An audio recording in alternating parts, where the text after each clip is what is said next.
discretion is advised.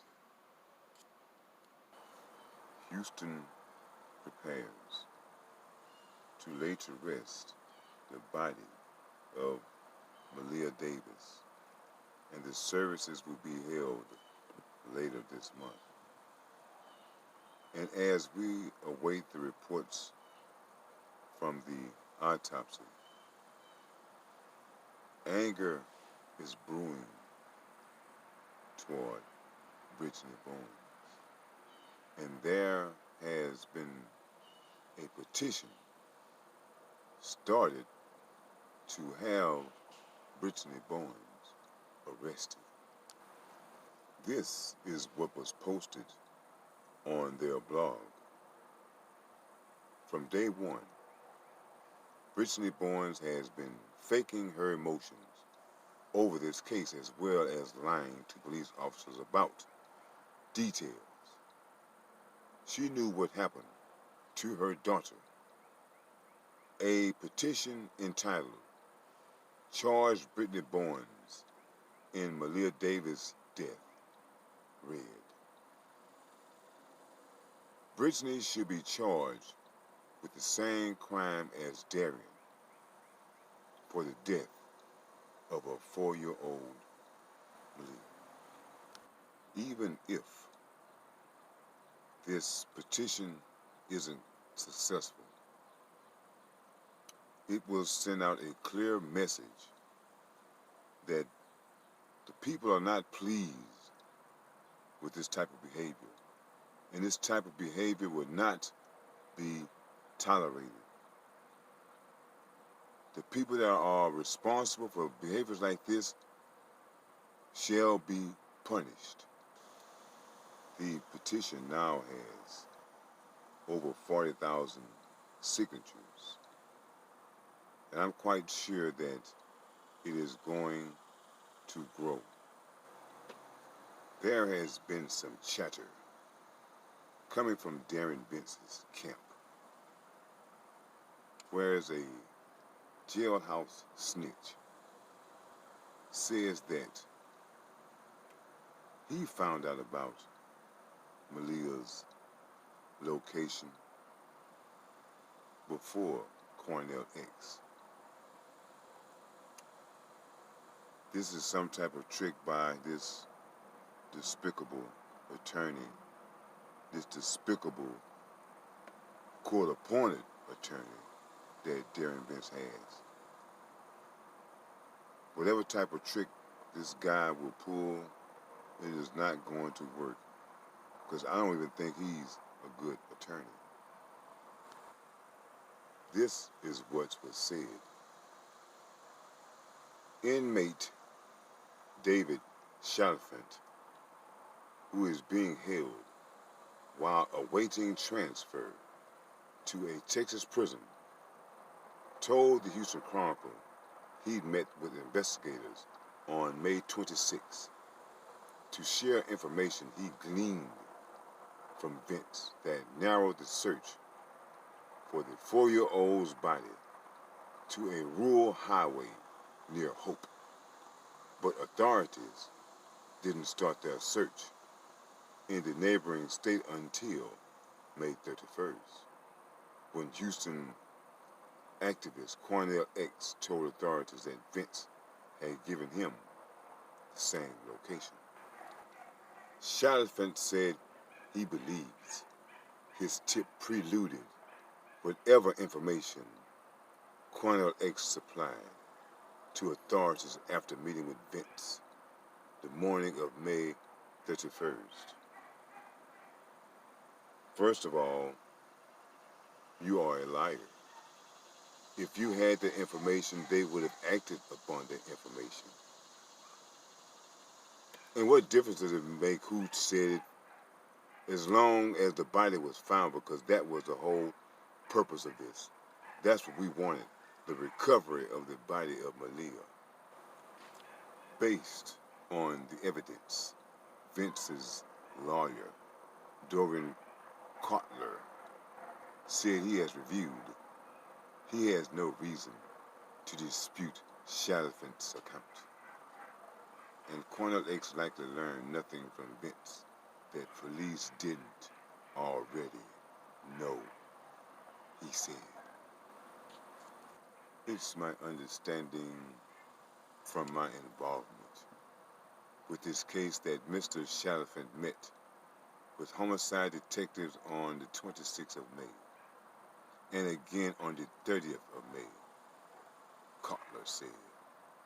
It appears that law enforcement already had the location of the body before Cornell went in there and didn't act upon it.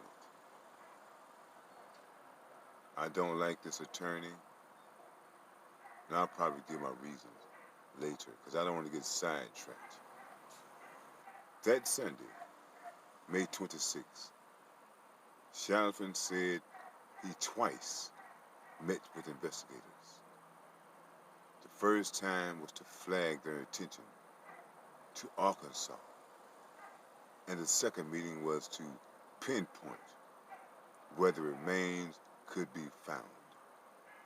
He met with investigators again on May 30th and was asked to don a wire and talk to Vence in the morning. He agreed, but never heard back from authorities. This attorney that Darren Vence had is the lowest of the low. He went and found some dope fiend, had him lie and said that he had met with Darren Vence, and told the authorities about the location days prior to when Cornel X came. How did this story even get out to Houston Chronicle? Who brought this to their attention? It was Darren Vence's lousy, stinking attorney. And your tricks won't work, sir. We are on to you. And we'll find out more about you later. It says Vence wandered over to Chalfant's door. That sounds like something his attorney would say. He wandered over to Chalfant's door as early as of May 22nd to score some extra child. That is something that this stupid attorney would say. People don't use those terms, to score some extra child. This man is a damn idiot. The inmate said this happened Tuesday. Chalfant handed him crackers and soup, and eventually Vence shared his side of what happened to the little girl whose disappearance captivated the city and nation and drew hundreds of pink-wearing mourners to City Hall to pay their respects, blah, blah, blah. First of all, they are not going to allow Darren Vence to wander around from cell to cell. He's isolated. He would not be able to wander around and ask for no crackers and soup. That's bull. Anyone that knows that you just cannot wander around in the Harris County Jail. The jailhouse snitch goes on to say that he says, "Man, I didn't kill her," said Chalfant, who was sentenced Monday to 25 years in prison for aggravated robbery with a deadly weapon. There goes Chalfant's credibility.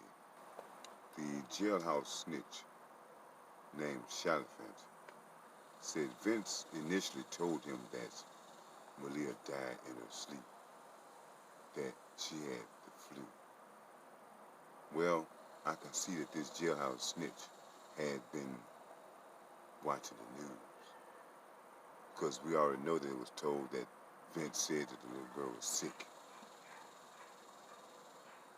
I'm telling you, this guy, Dorian, he's a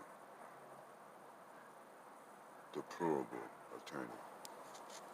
Here is more proof that Chalfant is nothing more than a lying jailhouse snitch.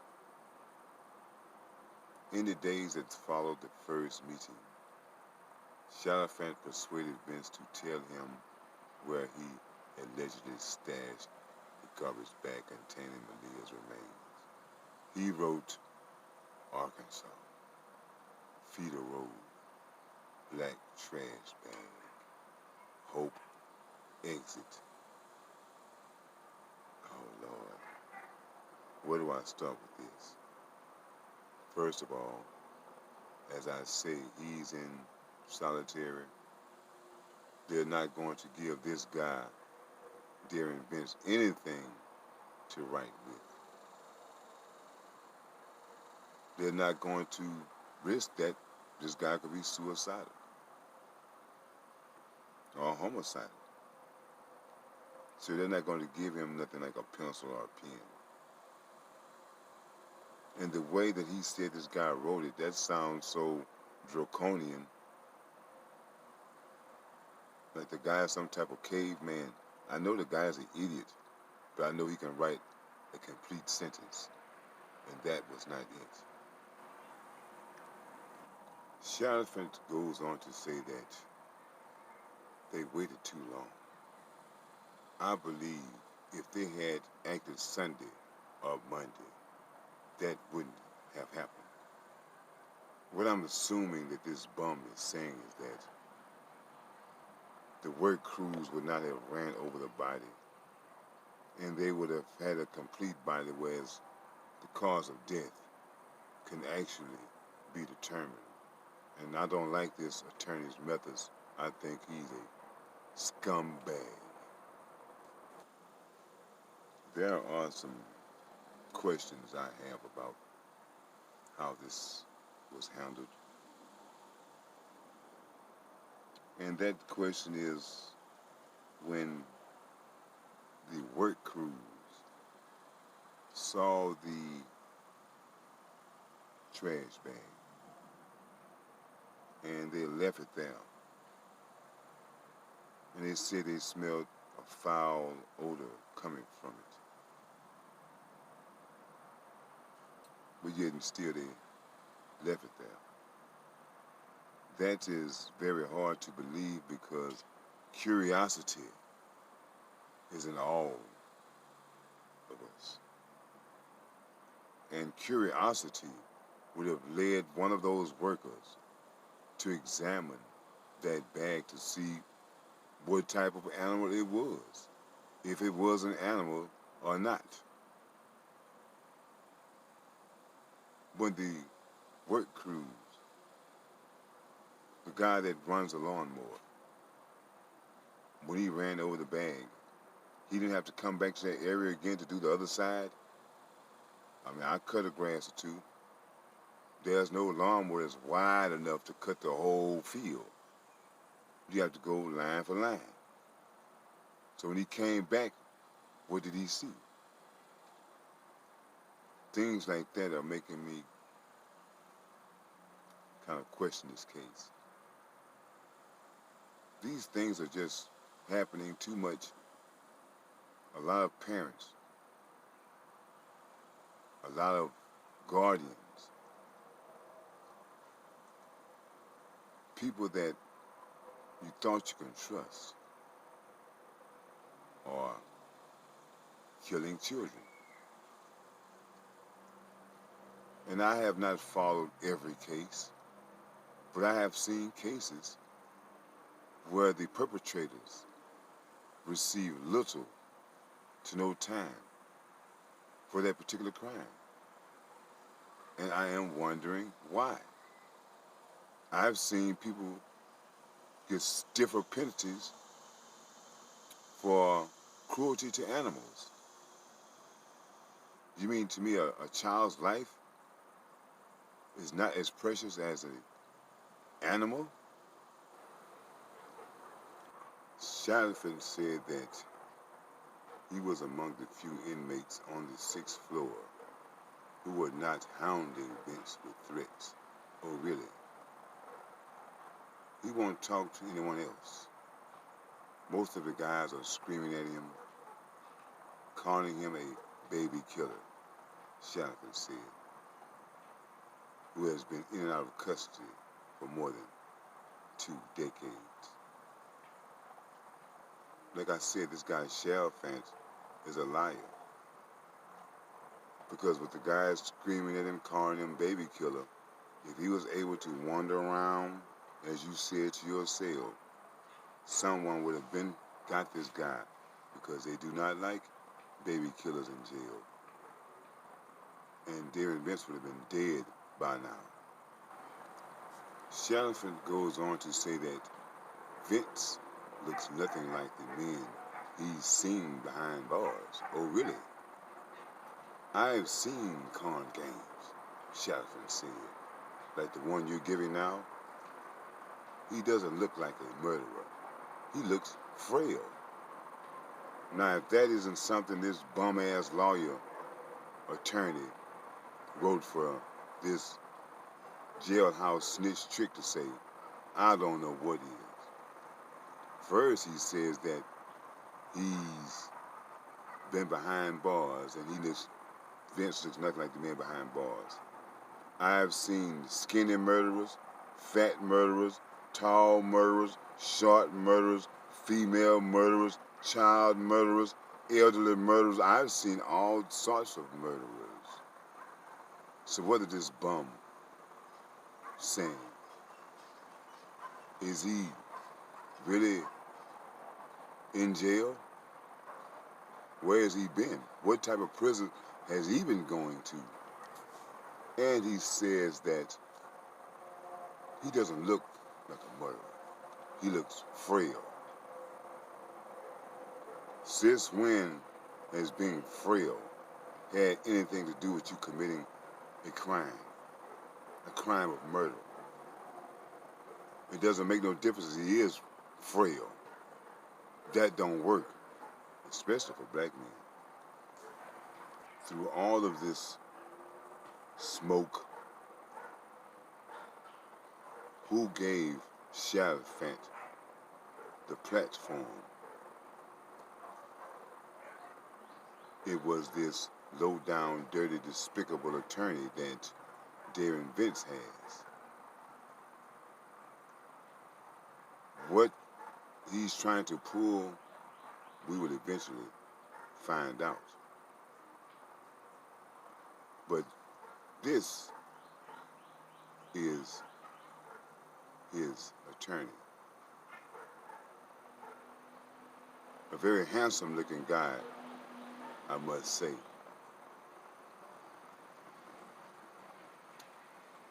He is a part of the Hansen Laporte law firm. And it says that he was the principal of his own successful law practice, devoted entirely to the representation of individuals in criminally related matters. If it was so successful, why did you have to go join the Hansen and Laporte team? That's because your business was not successful. It says Derion also spent 5 years as an assistant district attorney with the Harris County District's Office. I've never heard of him. And we all know about the Harris County District Attorney's Office. And if you work there, I know that you are a lousy attorney. The history speaks for itself. Derion Cutler's dedication and commitment to criminal law began over 20 years ago in law school, when he earned the highest grade in his criminal law class. I find that very hard to believe. It says since then, Derion has personally tried over 100 cases to verdict. What the hell does that mean? Throughout Southeast Texas, and handled thousands of criminal cases to completion. This is so vague. He wrote this himself, trying to make himself look like a great attorney. but you probably graduated the last of your class. It says, in addition to a law degree, Derion holds a master's degree in psychology. Frequently, individuals who find themselves in the criminal justice system have mental issues, struggle with addiction, or a combination of both. Derion's education and practical experience can frequently turn some of these issues into mitigating factors for our clients. So you're going to try to say that Derion Vence has mental issues and he's a drug addict, and because of this he didn't know what he was doing. He knew exactly what he was doing, and we know what you are trying to do, but it will not work, sir. This is where he received his education, his BA, Weber State University. That's a trash-ass school. He got his MS from the Malia University, another trash-ass school for low-performance students. And South Texas College of Law. Sir, stop it with all this high grades and what you achieved. You barely made it through school. Derion is a United States Army Combat Arms veteran. His military experience helps him not only with his clients that are veterans, but also giving him the opportunity to travel internationally to participate in war crimes defense in Africa. Now, I know I dislike this guy. I'm tired of these people trying to hide behind the military. I looked into this law firm that this guy works for, and what I noticed is that there are no black people on the staff. If there are, you didn't have them pictured like the rest of the people. So I don't trust this guy. I don't like how his face even looks. I would not want a guy like this doing anything for me, except maybe fixing on my tractor, which I do not own. So in other words, he could not do anything for me. And why did they pick up this case when Derion Vence's previous attorney dropped it because he was not receiving his funds? So you're going to do this pro bono? You're going to do this to try to bring this deplorable law firm some recognition? That is very petty. I know that everyone needs some type of representation, but when cases like this occur, these people need to stand on their own. They shouldn't be allowed to have an attorney. But if he must have an attorney, I'm glad that he has this guy, because I know that he is going to lose, and he's going to lose badly. So I guess since this guy went to Africa and took a picture with some tribes person, that now he knows black people and he has black friends. I even went to Africa. If this is the best that law firm sent to represent Derion Vence, I would like to personally tell them thank you.